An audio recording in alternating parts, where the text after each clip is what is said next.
Beware, citizen, you are now departing from the world of allowable opinion. The Tom Woods Show. Welcome, everybody. It is Friday, January 3rd, 2014, and we are talking today about the economics of Obamacare. And we're joined, of course, by none other than economist Robert P. Murphy. Bob Murphy holds a Ph.D. in economics from New York University.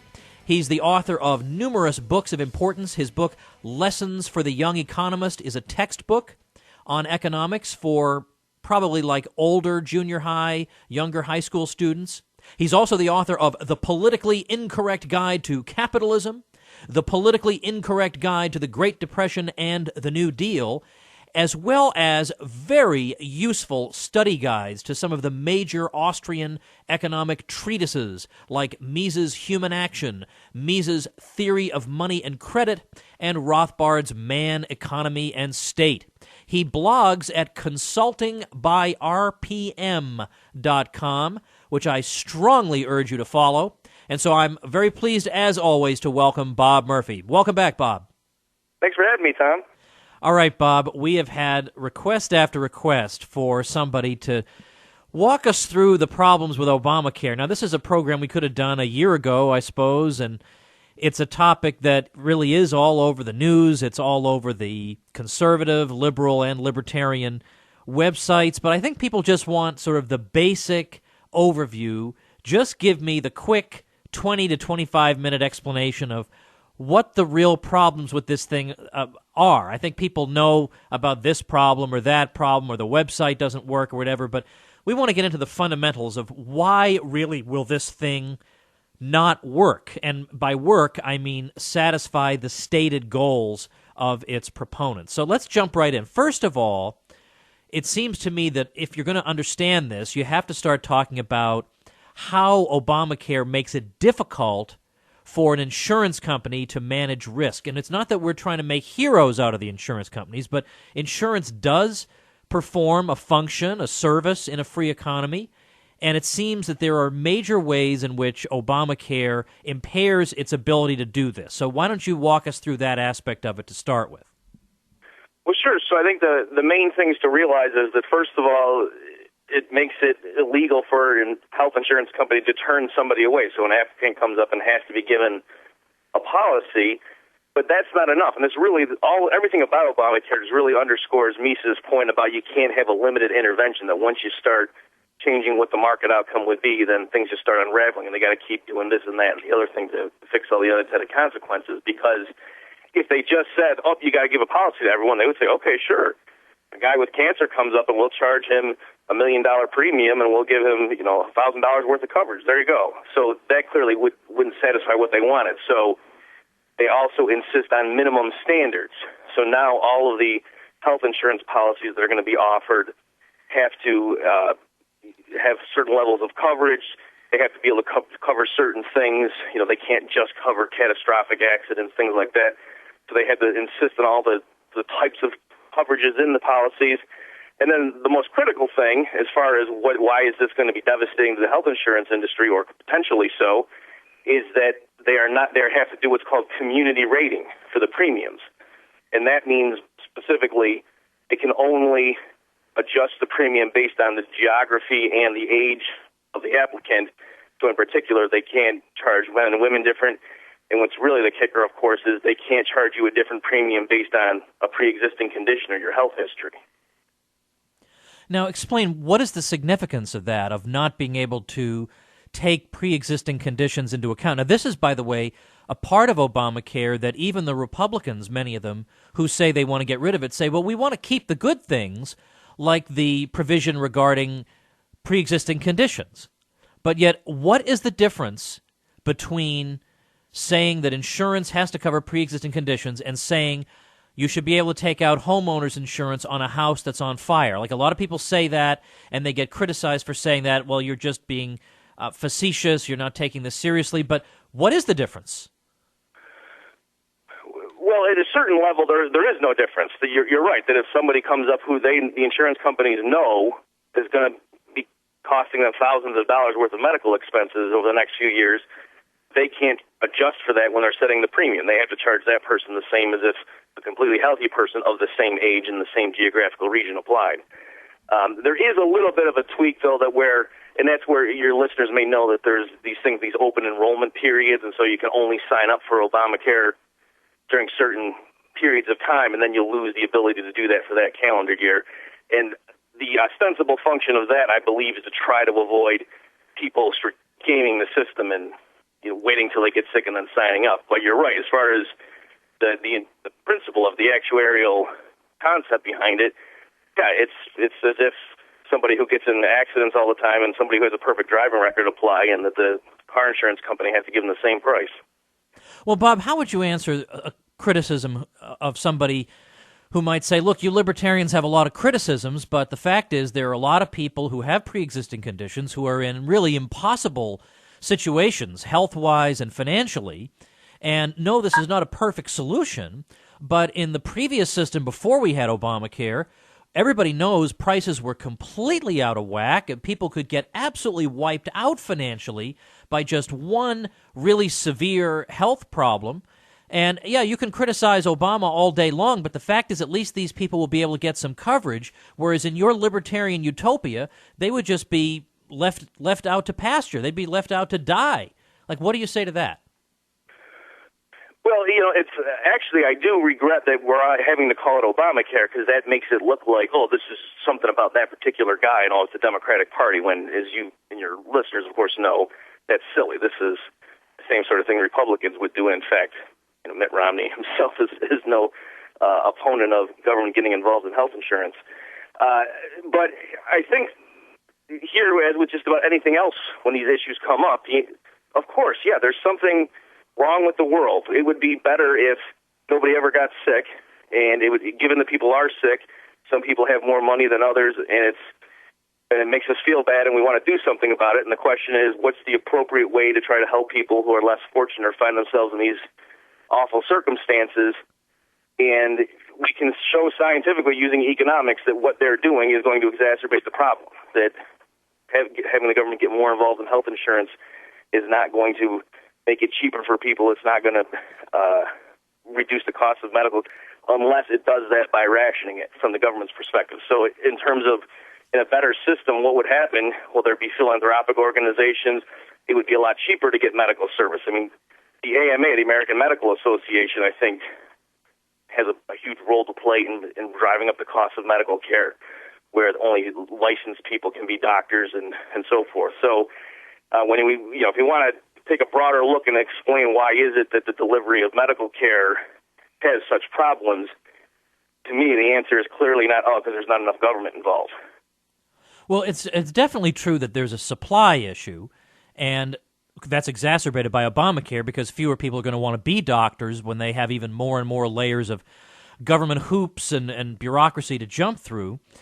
The AMA, of course, also is supposed to be accrediting the medical schools, and there are some states that have only one medical school in the whole state. Now, you could say that's because they want to maintain the highest standards, but you'd have to be a naive idiot to think that that's entirely what's going on. So there are certainly some supply aspects, and, of course, restrictions on what non-MD figures in the healthcare industry are allowed to do, even when there's simple things that basically almost anybody could do.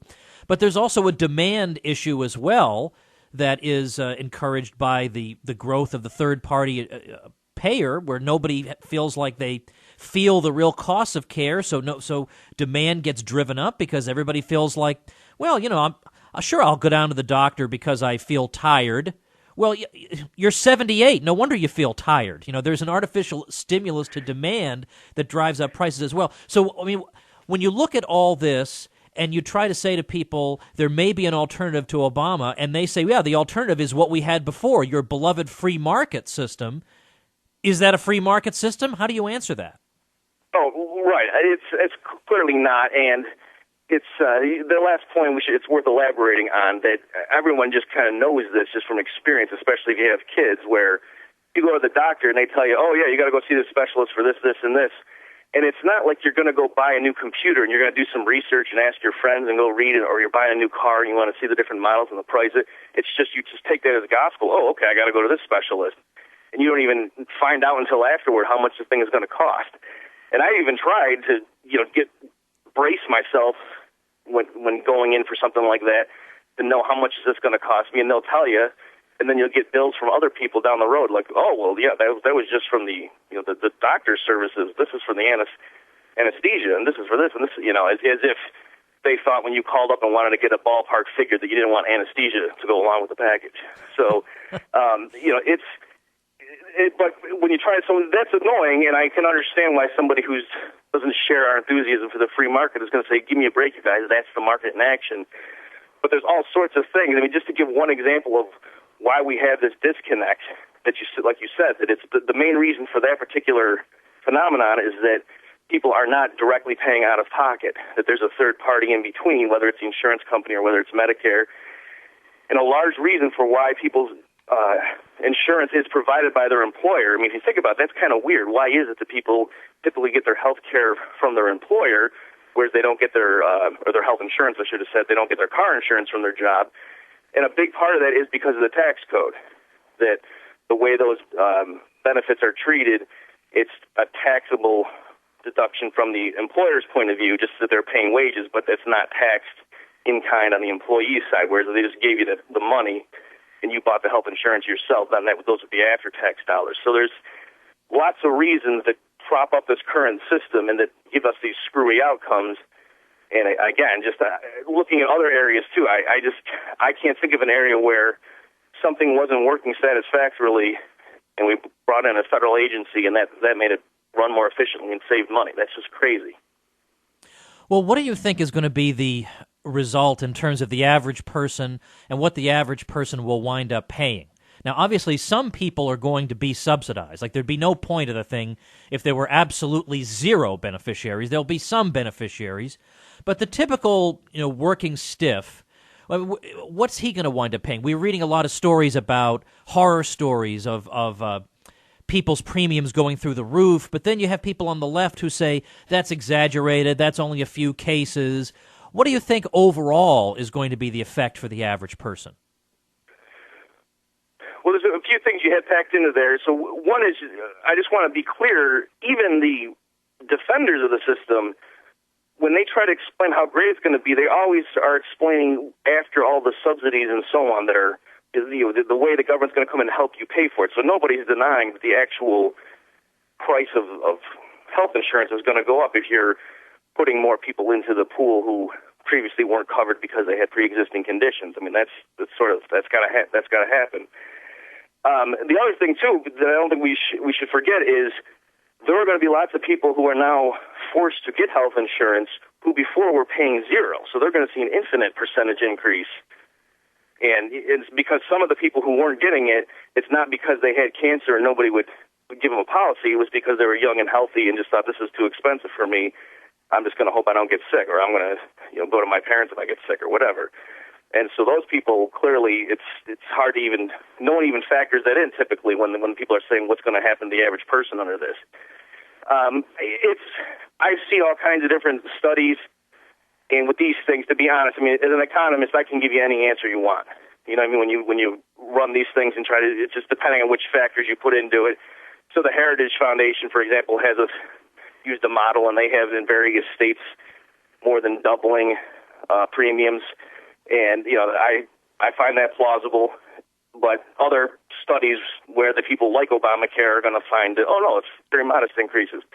One thing that should be a warning flag to people is when the federal government itself, I think this was back in September, put out a study trying to show people how affordable this was going to be. They were comparing the actual premiums that were occurring on healthcare.gov to what the previous estimates were going to be. They weren't comparing it to what people were actually paying before, which would be the natural baseline. You see what I'm saying? They were just saying, oh, this is coming out much cheaper than anyone thought it would be. And those were like the headline figures they were trumpeting, not this is going to reduce prices for the average person. So it would be silly for me to throw out a number just because there's so many moving parts and something like this. Yeah. And also it depends how many people enroll. The number of healthy people, if they just choose to pay the fines, then the insurance companies are going to have to adjust their premiums accordingly. So there's various things that you just can't know until you see what ends up happening. But I think clearly you're going to see massive premium increases in several states. One last thing on it. The reason it differs from state to state is that it depended on what the regulatory environment was in that state beforehand. Like for New York, for example, I think they had pretty high standards about what kind of policies the health insurance companies could offer. So Obamacare's main effect on people in New York is that it's just going to force everyone to get insurance and not actually make the insurance companies ramp up their plans too much. Whereas in other states that was more liberally regulated, well, they're the ones really getting hit, and that's where you're seeing these projections of premium increases of over 100%.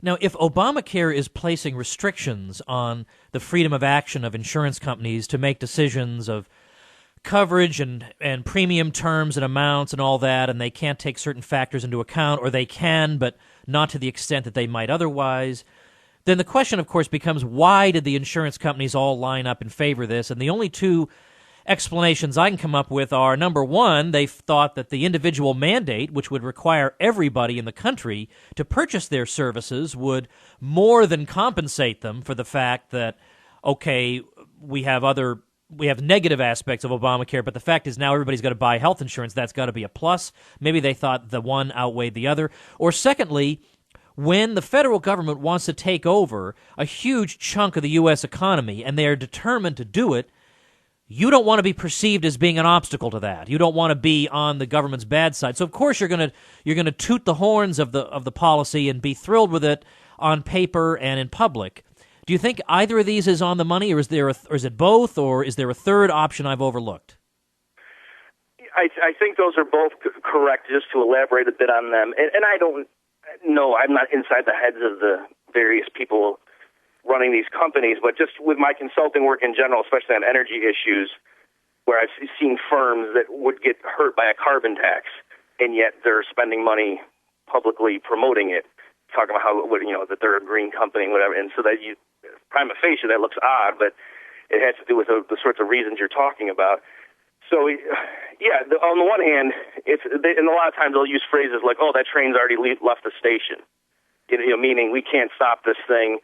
We might as well just do what we can so that the particular details of the legislation accrue to our advantage and hurt our competitors, or if you're a bigger company, that it'll make it harder for the little guy to compete with you, whereas the bigger companies can more easily comply with that stuff. So I think it's a lot of things like that. And yes, your other point is also correct that given that it's going to happen and they think we're not going to be able to stop this, they certainly don't want it when the dust settles that they were actively opposing it, and now the government has incredible power over them and could destroy their business if they want to, just based on the regulators being reasonable or not. You don't want to be in that position, and so I think that's part of it too. Bob, I realize this is sort of a personal question, but I wonder if you'd feel comfortable sharing with the listeners your own personal experience under Obamacare and the Orwellian letter that you received from your health insurance provider. Oh, right, yeah. So I because I'm a consultant, self-employed, I was buying my own health insurance, and I'm one of the millions of people who are getting these letters telling people that, because of the Affordable Care Act, your policy does not meet the minimum standards. And so in particular, what that meant was I had what we would colloquially call a catastrophic policy, that I don't get sick very often. And so I just was to keep a lower premium, I had a really high deductible, so that I was paying out of pocket up until some big number, at which point the insurance would take over. And so that was deemed an inadequate policy according to the Affordable Care Act. And so my insurance company sent me a letter saying you won't be able to do this anymore. And I don't have it in front of me, unfortunately, but you're right, it was some sort of Orwellian language about, but look forward to this, because, the new policies you're going to get is going to be even better, and, it's possible that there'll even be a lower price. And, so they sort of didn't promise me it was going to be a lower price, because clearly it's not going to be. It's going to be, if they're giving me what from their perspective is a more generous policy, they're going to charge me more for it. Yeah, and of course that would have made them look pretty stingy and stupid and thoughtless in the past to say, well, all along we've had a policy with much better features that we haven't bothered to tell you about up until now. All right. Right. Now suppose... And the other thing, too, is it's not just with respect to me, but, of course, now they're having to cover more people, in my age who previously would have been turned away because of pre-existing conditions, too. So it's really... the whole thing about if you like your plan, you can keep it. I mean, that's, again, same thing like with the healthcare.gov not working. These are actually just minor issues compared to the concept, but it just epitomizes him just getting up there and just lying to people when his own advisors, they clearly knew that this wasn't going to happen. And they have memos going back years talking about how many people in the individual coverage market, the people who are buying it off the shelf and not getting it from their employer, about what large percentages of those policies were not going to be deemed adequate. So, I mean, they knew there were going to be millions of people getting cancellations, but they just decided politically, well, no, we don't want to give the Republicans a gift, and they'll hammer us for this, so let's just keep talking about this.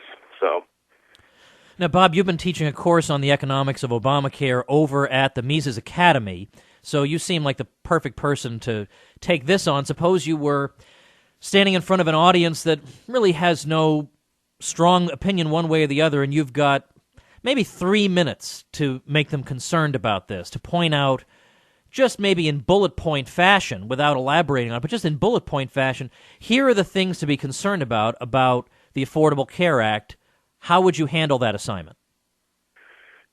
First of all, I would focus on the individual mandate and just say that this is astounding that the federal government is forcing people to buy product, that's really sort of unheard of, and that the way they're doing it is by giving these fees, or they call it the individual shared responsibility fee, but of course it's a tax, and just the way they're roping people into it. In 2014, the tax is $95 per person per year. So this is if you choose not to get health insurance, they don't throw you in jail, then so they just tax you extra when you file your taxes the next year.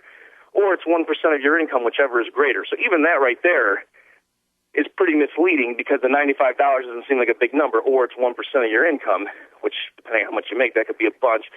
But by 2016, it goes up to $695 a person.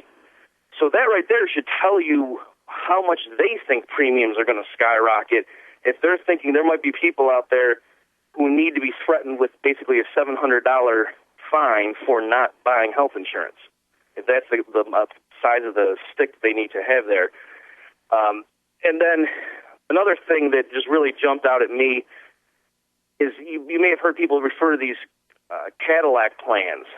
And here what that is, that means plans where the employer gives it to the employee and it's too generous of a policy as far as the government is concerned, where there's either a very low deductible or there's no deductible, and they're saying, oh, these Cadillac plans are driving up the cost of health care because now you got all these employers who are employees going around getting care who aren't watching the cost.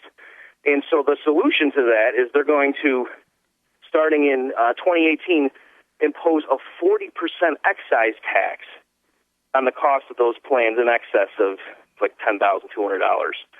Right? So if the employer is having a plan for his employees that costs the employer more than basically $10,000, he's going to get slapped with a 40% excise tax on that. The employer is. So Obamacare is really hitting you from both sides. On the one hand, if you don't want to have insurance, or if you wanted a really catastrophic plan to keep your premiums down, it's now illegal for that to happen. On the other hand, if your employer gave you a really generous policy, that now is going to get hit with a huge tax. So they're funneling everybody into a one-size-fits-all thing.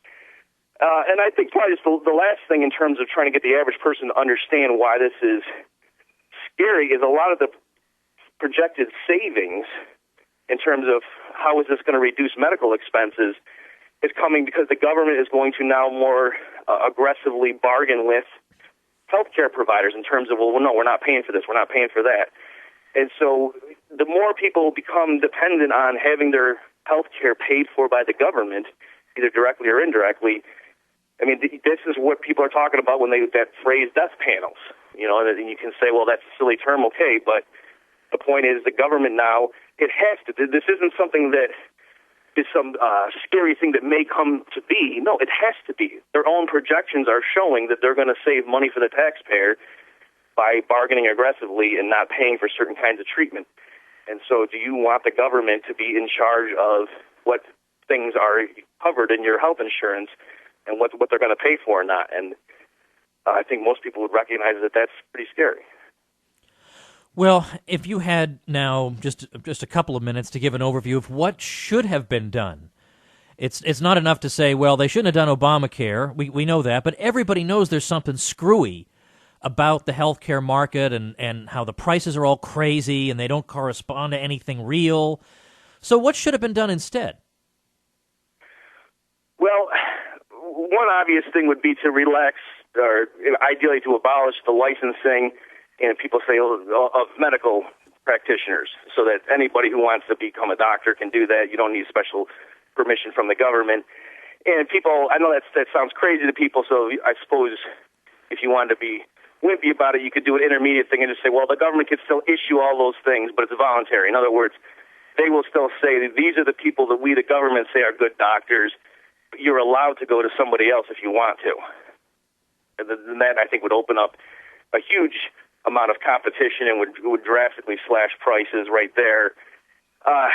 Beyond that, I mean, there's various things in terms of intellectual property and copyright, in terms of pharmaceuticals, that the cost of certain drugs would be a lot lower if you didn't have that stuff being enforced by the government. So that's another obvious remedy.